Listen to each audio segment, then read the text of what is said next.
पूरे अरब पर ईरान के हमले जारी हैं। जहां गुलाबी सुअर ये कह रहा है कि हमने ईरान को ठोक दिया है, ये कर दिया है, वो भैया पूरे अरब पर, दुबई पर हमला मैं दिखा चुका हूं, बैंक पर, अमेरिकी बैंक पर हमला किया है, बिल्डिंग उड़ा दी, दुबई के कई इलाकों पर हमला किया और दुबई के कई इलाके को ईरान ने खाली करने को कह दिया। इसके अलावा कुवैत, ओमान, बहरीन, सब जगह ईरान के हमले जारी हैं। इराक का दिखाता हूं, इराक के अंदर अमेरिका की जो ऑयल फैसिलिटी है ईरान ने बूम उड़ा दी है। देखिए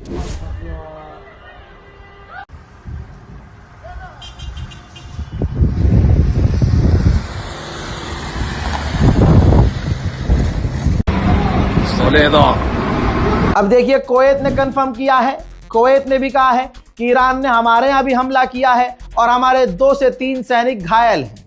ठीक है जी, पूरी ताकत से ईरान हमला कर रहा है। तुम्हारे लिए ईरान हार गया होगा, हमारे लिए ईरान अगर यह हार भी जाएगा ना जंग तब भी जीता हुआ होगा, क्योंकि तुम्हारी हालत दुनिया देख रही है। अमेरिका ने इराक पर हुए इस खतरनाक हमले के बाद अपने लोगों से कह दिया है, इराक में जो आम लोग रह रहे हैं अमेरिकी और जो ऑफिशियल रह रहे हैं उनसे कह दिया है कि इराक छोड़ दो। दुबई में ही यूएई का काउंसलेट जो उड़ाया ईरान ने, दुबई के अंदर दुबई का काउंसलेट उड़ाया, उसका दूसरा वीडियो आ गया है, खौफनाक। देखिए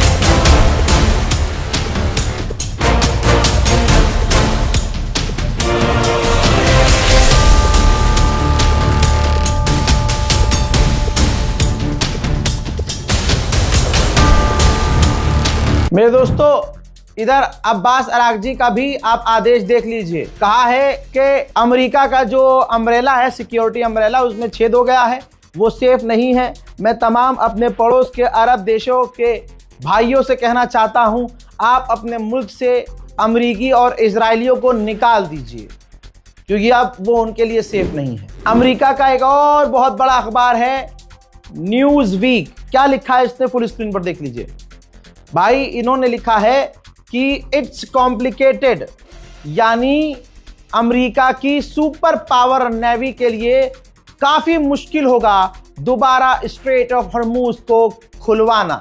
यही वजह है कि डोनाल्ड ट्रंप ने पूरी दुनिया की नेवी से भीख मांगी है। अमेरिका और इजराइल कह रहे हैं कि हमने ईरान की तमाम ताकतों को खत्म कर दिया है, लेकिन फिर ये क्या है, इजराइल ने कहा है कि हमारे फाइटर जेट को कई बार ईरान ने गिराने की कोशिश की है, लेकिन अभी भी हमारे फाइटर जेट सही सलामत हैं। तो अगर सामने वाला कोशिश कर रहा है, यानी अगर वो गोली चला रहा है, तो सालों उनके पास गोली है ना, फिर तुम कैसे कह रहे हो कि ईरान हार गया है, हमने उसकी डिफेंस कैपेबिलिटी, उनके अटैक कैपेबिलिटी खत्म कर दी है। अरे भैया वो ईरान है, हैदर के लाल हैं, और तुम यहूदी हो। खैबर खैबर या सही, सुना, तुम्हारी माओ ने तुमको याद नहीं दिलाया, हम तुम्हें याद दिलाएंगे। CNN ने क्या लिखा है, दुनिया का सबसे बड़ा न्यूज चैनल, क्या लिख रहा है, ये रहा। CNN ने लिखा है कि ट्रंप ने यह प्लान किया था कि वो वेनेजुएला की तरह ईरान पर हमला करेगा और ईरान की रिजीम गिरा देगा, अपनी गुलाम पिट्ठू को वहां सरकार बनाएगा, सुप्रीम लीडर बनाएगा और इस तरह से ईरान को वो कंट्रोल कर लेगा। लेकिन ये पूरा प्लान फेल हो गया है, बल्कि ये हमला डोनाल्ड ट्रंप पर बैकफायर कर गया है और पूरी दुनिया की इकोनॉमी खतरे में पड़ गई है। हालत ट्रंप की इतनी खराब हो गई है कि वो इस जंग को धार्मिक जंग बताकर लोगों से कह रहा है, अमेरिकियों से, कि ये मजहबी जंग है, इस पर कुर्बान हो जाओ, इसके बाद जो है ऊपर वाला आएगा तुमको शांति देगा।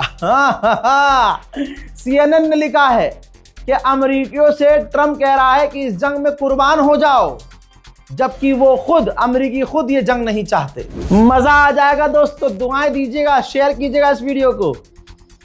दोस्तों, ईरान के नेवल ऑफिसर, जो नेवी चीफ के कमांडर हैं, उन्होंने कहा, ये रही वीडियो, उन्होंने कहा कि अगर अमेरिका में जिगरा है तो पर्शियन गल्फ में आकर दिखाओ। भैया ईरान बहुत खतरनाक खेल रहा है, एकदम छठे गियर में। अमेरिका ने कहा कि हमने ईरान का ड्रोन कैरियर डुबा दिया है। सैटेलाइट इमेज में हमने पता लगाया तो दिख रहा है कि अभी वो ड्रोन कैरियर डूबा नहीं है, पानी के ऊपर है और अभी भी तैर रहा है। मेरे दोस्तों, ईरान के पार्लियामेंट स्पीकर ने कहा है कि इस जंग से साबित हो गया है कि अमेरिका के जो बेस हैं रीजन में, आसपास इलाके में, वो किसी को नहीं बचा सकते, वो बेकार हैं, बल्कि वो एक खतरा है। अमेरिकियों की कुर्बानी जितनी भी है और अमेरिका जिनको कुर्बान कर रहा है, चाहे वो अरब देश हो चाहे कोई भी हो, वो सिर्फ इजराइल के लिए कर रहा है। और इजराइल खुद किसी और की फिक्र नहीं करता, ट्रंप को सिर्फ इजराइल की फिक्र है। आज अमेरिका ने जिसको कवर किया था, जिसको बचाने की बात की थी, जिसे कपड़े पहनाए थे, आज वो सब नंगे हो गए। मेरे दोस्तों, उधर तुर्की के विदेश मंत्री ने फिर से कंफर्म किया है कि भाई ईरान से हमारी बात हो रही है। ईरान ने हमें फिर से कहा है कि हमारे यहाँ नेटो के बेस पर जो मिसाइल आई है वो हमने फायर नहीं की थी और ईरान जांच करने को तैयार है साथ मिलकर।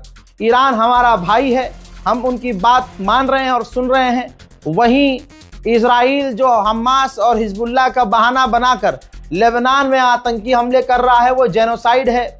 और इन सबका बहाना बनाकर आड़ में उसने जो बैतुल मुकद्दस को बंद कर दिया है, यह काफी खतरनाक है। जी हाँ दोस्तों, इजराइल ने बैतुल मुकद्दस को बंद कर दिया है। मेरे दोस्तों, मैं बार बार क्यों कह रहा हूं कि जो अरब में बैठे हुए, यूएई में बैठे हुए, यहां से हिंदुस्तान से जाकर जो बहुत बड़ी मॉडल बनी हुई हैं, मेरी बहुत सारी जानकार भी हैं, यहाँ टिकटॉक बनाती थी, फिर अपने पति को तलाक देके दुबई चली गई और वहां जाके पाकिस्तान के बॉयफ्रेंड बना के, समझ रहे, पाकिस्तानी बॉयफ्रेंड बना के वहां वीडियो बना रही हैं दबा के। आप समझ गए होंगे, टैग कर दीजिएगा। भाई, इनकी औकात नहीं है कि आपको सच दिखाएं, औकात नहीं है। वहां की गवर्नमेंट डंडा करके मुंह से बाहर कर रही है। और वो जमजम वाले छमछम, दोनों छमछम जो हैं भाई, वो झूठ बेकार हैं।